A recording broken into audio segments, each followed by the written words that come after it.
Do you know about Christians? About the killing in France. Do you know about the killing in the central Nigeria? No. Central Africa? If you answer my own first. I know about the killings. Right. Do you know about the killing that Christians did? I agree. Yeah. So, but see, it wasn't Christian who did, but even forget about it. But you said this is how we people are. So you said all Muslims are killers. Those who killed the Christians. No, that's what you said. Yeah, I'm not disputing. Okay, if you're not disputing, can you open 1 Samuel chapter 15, verse 2 to 3, where it says kill men, women, children, and babies and donkeys? God told them to do it. Oh, but where? All right, that's a book of terror. Because show me a verse in the Quran where it tells you to kill babies and children. You are judging God. Moses. When God, please God show is me. Angry, when God is angry. Moses, let's talk with terms. Yeah, I'm just being respectful. Yeah, you said you people are like that. Like we Muslims are killers. Yeah, I'm telling. giving you evidence. Okay. My evidence. No. That's bad people. Yeah, we don't. There's nowhere in the. Okay. There's nowhere in the Quran it tells us to kill innocent people. Right. But in your book, but Moses, in your book, 1 Samuel chapter 15, verse 2 to 3, it says, go to the Amalekites and kill men, women, children, babies, and donkey. I'm asking you, what did the donkey do? What did the donkey do? God is supreme. No. He's sovereign. Okay, where in the Quran does it say that we should kill babies and children? That is Quran. No, show me where. No, where does it say that? I'm not here to defend Quran. Exactly. No, Moses. I'm sorry. We was talking nice till you said, "Oh, we're all killers." So I don't find it. See, no.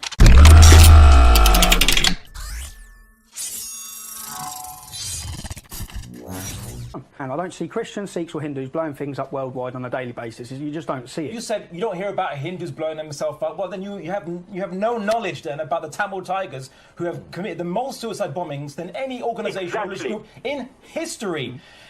Try reading outside of their Daily Mail. There's actually interesting facts out there. No, it's not. So then when we want to talk about these issues and we're angered by them, you talk about grooming. The grooming and systematic rape. Oh, God, let's talk about the grooming. Yeah, there's no 12-year-old Muslim girls getting raped by 20 Christian men in this country. Let me talk about it because I'm talking. I'll get to you very soon. Let him finish. There's Christian girls, right? Not just Christian, non-Muslim basic girls being raped and pimped across the country, right? And we talk about grooming there, and then we talk about the reasons why. And people, again, we look and we see it linked to Islam. Well, now, basically, what we're seeing is some guys in Rochdale used alcohol and they committed fornication with some white women, and we see this, right? Is alcohol and fornication allowed in Islam? No, it's forbidden. I challenge you to find me any verse of the Quran or hadith or anything, yeah, that says that drinking alcohol and sex outside of marriage is allowed in Islam. It is not, sir. So I think you'll find that you're trying to now label these guys who are now adopting a culture which you'd probably be more familiar with than we would.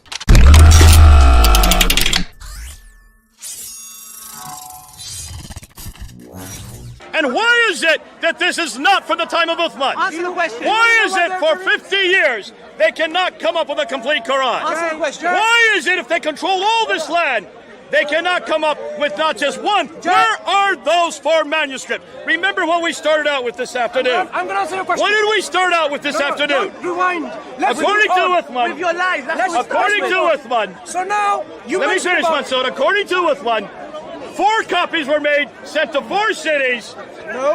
Where are those copies? Try again. 4 copies were made and sent to every province. Where did Uthman say 4 copies? Give me the thing. Give him anything he needs. He's gonna lie anyway. Al-Buhari. Give him the material. Given to send to every province. You said 4. I want to know. Actually, there are 11 provinces that we've been able to count. You said Uthman sent it to 4. Yes, where? So where is this 4? God willing, today, all of these numbers will be dismantled. God willing. So where is that 4? Ordered that all the other Quranic materials, whether written in fragmentary manuscripts or whole copies, be burnt. A verse from Surah, so we searched it, and then 1 copy of what had been copied. Uthman then sent to every Muslim province 1 copy of what they had copied. To every Muslim province. How many provinces were there existent at that time? More than 4. So you made up the number 4. So actually we have more than 4 now. Did you make up this number 4? So where are these? Where did you get 4 from? Did you make this number 4 up again? Where did you get 4 from? We got it somewhere. I can't remember. No, where did you get 4 from? That means even more than 4, right? No, where did you get 4 from? Right, he can't remember. He lied about 749. 9. Go now ahead, he's what writing else? about 4. That is his job. Read on. So now we can see. Okay, how many do you count there? How many provinces do you count there? He makes up numbers.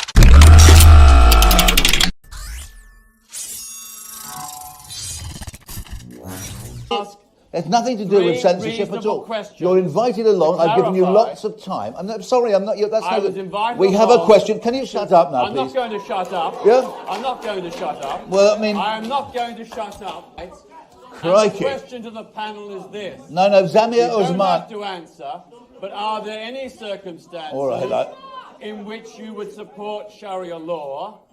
Are there any circumstances in which you would support Sharia law punishments, such as execution for blasphemy, apostasy, women who have sex outside of marriage, and homosexuality? And are there any circumstances in which you would support Sharia punishments such as stoning and amputation? The fact of the matter is that whether any one of us said yes, we support, or no, we don't support, will change absolutely nothing. And by the way, it'll change nothing in your own mind and your perceptions and your prejudices against Islamic Muslims. That is the problem.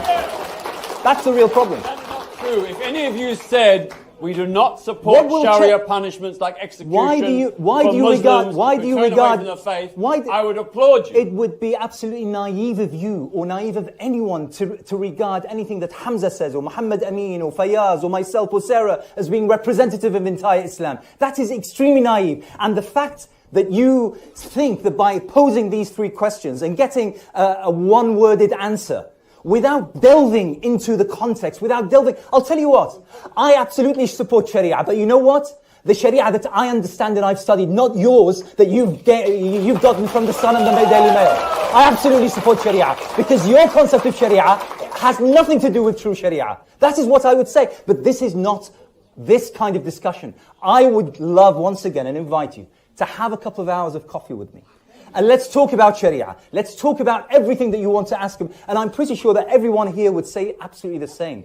That is how debate happens, Peter. Not in front of an audience which you want to sway one way or another with one-worded answers. Yet you're here trying to badger us for one-worded answers on issues that people go for years and years and years to study and to get degrees on and the such. And from that, you want to make a judgment on whether Islam is good or not, or whether Muslims are good or not. What we have to understand is, even from a practical context, Peter, if you were my neighbor and you didn't have milk, I'll give you milk. If you had a heart attack, I'll be the first to give you CPR. If someone tried to attack your home, I would sacrifice my own life to protect you. That's what Islam teaches me.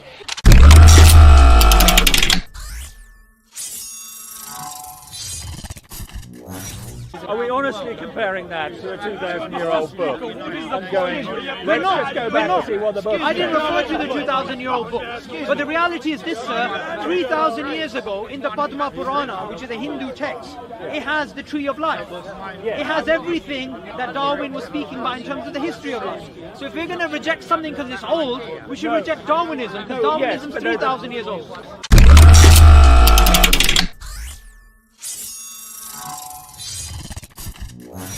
And so my point is very simple. 0 Jews live in the Palestinian areas, the Palestinians control. 20% of Israelis are Arab. They have complete equality. If you actually go to Israel, all the signs are in Arabic and Hebrew. Their rights are completely protected. They have complete equality. So if you want to talk about ethnic cleansing, do you mind if 20% of Israelis are Arab, 0 Palestinians are Jewish. Do you want to do timing? Because I feel here that you've taken a bit more time. So I'll just respond to you anyways. This is an unbelievable, ridiculous claim that you've just made here. The Gaza Strip is blockaded. There is a blockade on the Gaza Strip. People cannot go in and not come out. You're talking about Jews don't live in Israel. That's only after 2005, where Ariel Sharon decided to take the settlements, which were illegal settlements according to UN, illegal settlements according to the international community. Not one country recognized them in Gaza or the West Bank.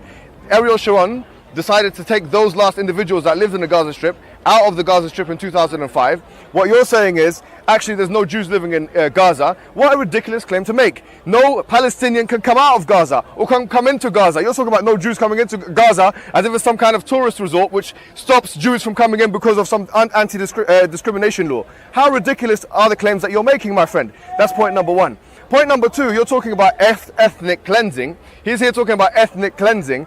Tell me what ethnic cleansing means to you. For me, ethnic cleansing could either mean one of two things: genocide and or expulsion from the land. Now you have to explain to me how it is that Palestinians who lived in Palestine could possibly ethnically cleanse a Jewish immigrant community who came from Europe. That makes no sense in any way, shape or form, unless you think, as biblical scholars that you and I both know would say, do think, that actually those individuals that are the Jews have an inherent biblical right to the homeland. Which, is that your opinion? You can explain that in your rebuttal. So if you do think that, then you can potentially make a case for ethnic cleansing. But otherwise, it's the most ridiculous, absurd comment that you could make in this discussion right here and right now. Especially considering also that almost every 2 years or every once in a while, periodically, you find that the Israeli Defense Forces, the IDF, they attack and bombard the already blockaded Gaza Strip. In 2006 they attacked Lebanon. In 2014 they attacked, 2008 they attacked Gaza. In 2014 they attacked Gaza. And knowing full well that there is a discrepancy and disparity in the strength and the size of the military capabilities of either the Gazans and or comparative to the IDF. That is what you call ethnic cleansing. That is a systematic ethnic cleansing which started before the establishment of the State of Israel in 1948 and continues until this day, and is only acquiesced to by the political elites because of the Israeli lobby and other such forces which act as a crippling force for those who want to speak the truth. Now you can have your opportunity to speak the truth right here and now, or you can decide to be as racist, and I'm going to use the word racist, and completely unfair in terms of your analysis as you have been in considering that there's been an ethnic cleansing of Jewish people and not an ethnic cleansing of Palestinians. It seems like you don't want to open your eyes to what's happening to Palestinian people. You can only have that belief. You can only have that position if you yourself value Jewish blood more than Muslim or Palestinian blood.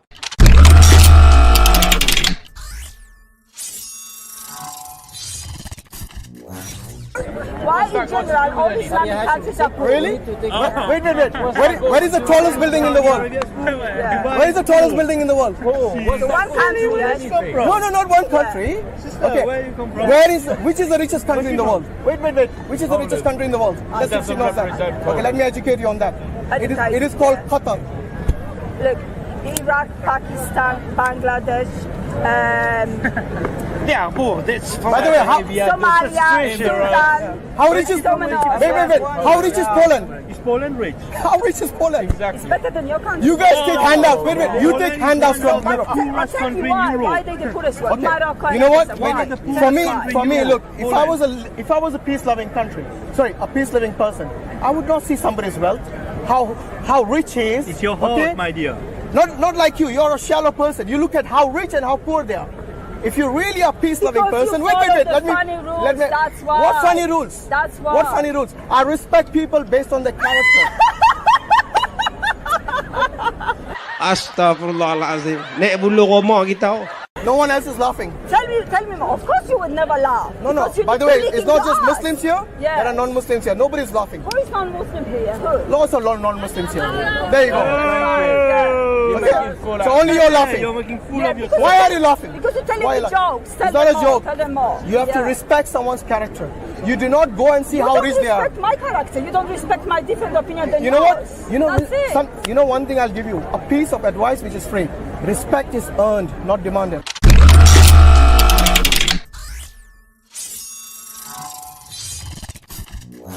So what's your view about the Sharia law anyway? I mean, do you think it's something... I'm going to destroy it before it destroys me. So you're going to destroy the Sharia law? I will help to destroy it. Yeah. Sure. What's wrong with the Jewish law and what's wrong with the Sharia law? You know what? Yeah. You're playing games with me and don't screw around with me. I am not talking about Judaism. I'm talking about Sharia law. I have read from your own holy scripture where God is giving you a command. The command is, if someone serves other than the God of Israel, you should surely kill him. That's right. So that is the law of apostasy. If someone apostates from worshipping God of Israel, No, actually Muslims you don't should, serve the God excuse of me, you're Israel. not a rabbi. You should put them to death. Now, keep your mouth shut while I answer you. I haven't even finished. Yes, you are. You're done. You're actually very, now, very. First of all, no, good listener. First of all, wait. Let me explain. No, first of all, here's how it works. You have to have 2 witnesses. Okay, fair enough. Male, 13 years or over. Good. And in front of those 2 witnesses, you must say to the man, "Are you aware that you are going against God's law?" Yeah. And then the guy says, "Yes." You must, in front of those 2 witnesses, you ask him again, one more time, maybe you didn't hear me. Sure. Are you aware that you are going against God's will? At that point, you bring the person to a Beit Din, judges. Now, what Muslim do you know would wait around for all that process to happen? I don't know one. What happens to the apostate? No, don't screw around After with me. all this, I would like to know what happens to the apostate. No. It never has happened. Wait, it's never happened. It has never happened. The situation is so rare. Really? So completely rare. Unlike what you believe, if you just see somebody that you think is against Allah, you kill him right then and there. Not really. We don't do that. No, we don't do that. So in response, are there a lot of Jews in Israel who don't believe in God and they don't worship the God of Israel? What would you do to them? Not a damn thing. Not a damn thing. Because there's no. Because wait. I think. When was the last time? My question is: in Israel, there are a lot of Jewish people who don't believe in God. And what happens to them? What happens to them? Would you kill them? No. So you would not believe in this text, the law God has given you? No, because the law is you bring the person to the Beit Din. Suppose you've done that. Now let me explain something that would you do that? Would you bring them to the... Keep your mouth shut, I'm talking to you. Excuse me. So basically, what do you say about the very law which says kill the homosexuals? Not the application of it or the implementation of it. The very law that exists in your holy Bible, the holy scripture. What do you say about that? I am asking you as a rabbi. What do you say about that? What do you say about that? In response, brother, I am not a rabbi and I'm not a mullah. You are. So as a rabbi, you have, let me state my question. As a rabbi, you have a command of God where God says kill the homosexuals. Do you think God was right in giving this command? I can say. Are you serious? And the answer is? You're on tape, mate. And the answer is? Yeah, man. Whatever it says in the Torah is straight from God's will. So God was right to command to kill the homosexuals. That's right. And God was right also to command to kill the apostates. But there's a law. But see what you... Now, do you see why some people consider this law and Sharia law are very similar? You're a liar. I just explained what Wait, let me finish. I explained to you. You don't want to hear what I'm saying because you're a provocateur. It will never happen that somebody would be killed like that because there's no court. There is no court. And you think Sharia law is a So basically, fair enough, the point you're making is this. The Bible or the Old Testament of the Jewish people, you're saying the Old Testament of the Jewish people, even though it was from God, it needs to be formed and changed to the modern standards of England and America, right? Because God, he will not. Is that what you're saying? He's trying to say that we're like them. So I'm like you. I'm like you. I'm like you. In what way? Am I like you? In what way? I'm going to kill a homosexual? Do you want to kill a homosexual? No. No, why not? Because I am not the authority. It is up to the authority. But the authority will. If the Jewish authority, they have the power to kill the homosexuals. It is their authority. Okay, let's go. Right?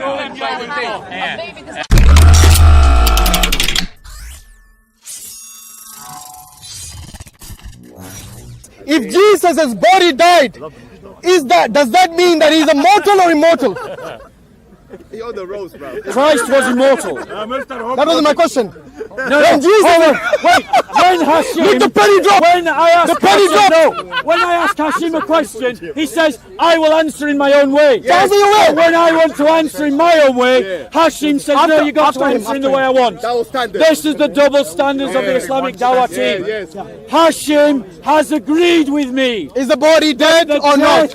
Of Christ is not the end of existence. I never said and it therefore, and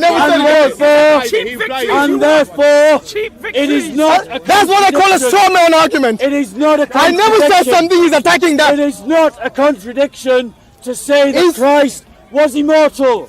So how is he immortal when he died? Thank you. How is he immortal when he died? And this is my point. Which is? You're trying to make death the end of existence. I never said. So stop going backwards and forwards. You know when you die, hold one position. Listen. Are you mortal or You're immortal? dancing from your left foot to your right foot. Just hold one position. Okay. Is death the end of existence? No, it's not. I've told you the second time. So Christ now will you answer my question? Immortal. And death was not the end of Christ. Okay, thank you. So by that argument, the Logos is divine. By that argument, we all are immortal, right? No, because we were created. What is that going to do immortal? It means we had a beginning. And immortal. He doesn't immortal. Okay, let's define the word. Immortal. What is immortal? Define immortal. Immortal. Define immortal. Well, immortal. Well, yeah, you're right. Actually, immortal. Yes. Immortal means without end. Can we speak without end? Without end. This is wait, without end. Immortal. We're arguing about Christ's divinity. When you say immortal, we're arguing about Christ's divinity, and my argument is that Christ has neither beginning. Let's define immortal. No end. Okay. I will define immortal. You tell me if I'm right or wrong. Well, immortal, according to the dictionary, means someone who is not subject to death. Is that right? What can come before the first? What can come before the first? Which first? Any first. The first. First of what? The first of everything. First of what? The first of everything. You mean God? Thank you. And does Jesus call himself the first? Are you Does Jesus call himself the first? Why the red herrings? To the question. Why the red herrings? Does Jesus call himself the first? So does Melchizedek. No, he doesn't. Yes. He had no beginning of days. No. He had no beginning of days. Melchizedek is an Old Testament figure. He never calls himself the first. No, he says he had no beginning of Paul days. said he has no. These are the red herrings you have to deal with. Paul said it. Paul, can you answer the question? Does Christ call himself the first? Can you answer the question? Intellectual dishonesty. Can anyone come before the first? With all due respect, No. after him you'll get a chance. Jesus is calling himself. Are you going to answer the question? Was Jesus mortal if he died, or was he immortal because Christ was divine and had no beginning and no end? That wasn't my question. Is he immortal? I will answer your question how I choose to answer your question. What is my question? Christ was divine and had no beginning and no end. What was my question? He didn't have an end. What was my question? I'm hungry now. You're not answering my questions, Hashim. I don't need to answer your question. What was my question? This is what I call. I've already answered. No, you haven't. You said the body of Jesus was dead. Answer the question. The reason he doesn't want to answer this question is because he knows his person. That's it.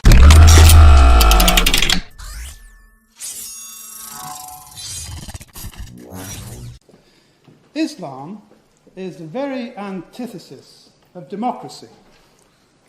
It is a despotic, theocratic doctrine which oppresses its people. All over the world, this is the truth. And if we look at the West, there's not a single country that is blissfully free of Islam. Sharia law in itself is divisive. It deliberately undermines the status of non-Muslims. It gives them the term kafar. They don't have the rights that Muslims have. And this is enshrined in all of the Islamic texts, from the Quran to the Hadith. That Islam doesn't give Muslims rights. Well, I like to quote, let's deal in text. Let's not deal with what I say. And according to Stephen Gash, I'm a lying Muslim. So, I'm going to deal... Yeah, there he goes. So, reminds me of that excerpt from the film Kingdom of Heaven. That's a Saracen. He lies.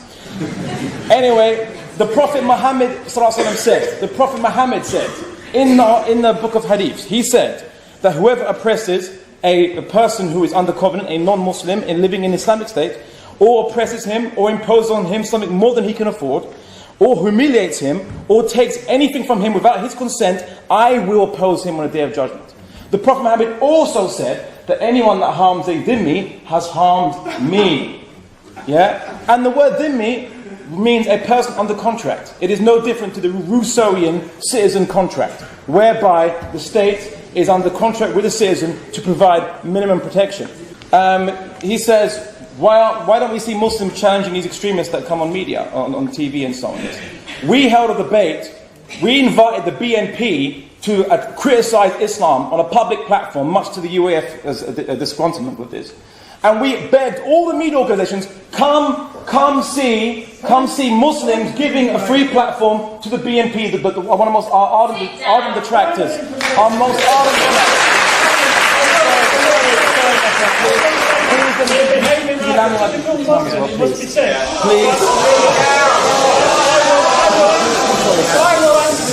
Please control it. Okay, I'm talking about the BNP. I'm talking about the BNP. Yes, we're talking about the BNP.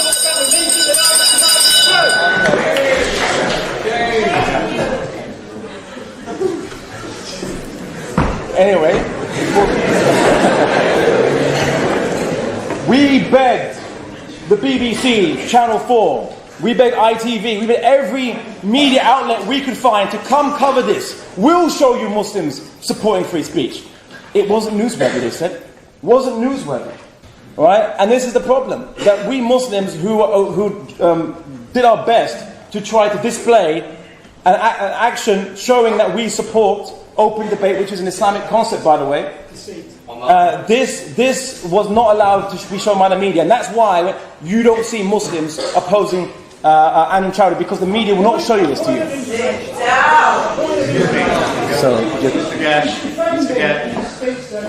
I'm talking about the BNP, and you got conscious.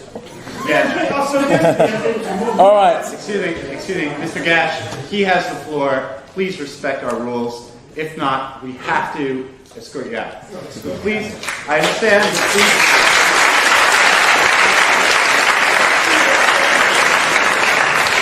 Everyone is gotten 10 minutes to speak. It is now Mr. Al-Andalusi's chance to speak.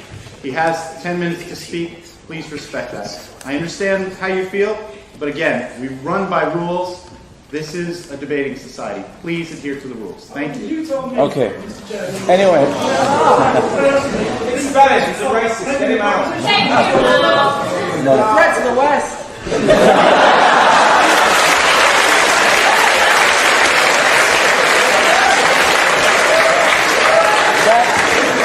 That's next week's debate. Anyway, now on to secularism. Is religion a threat to secularism? I'll tell you this. I think secularism does not...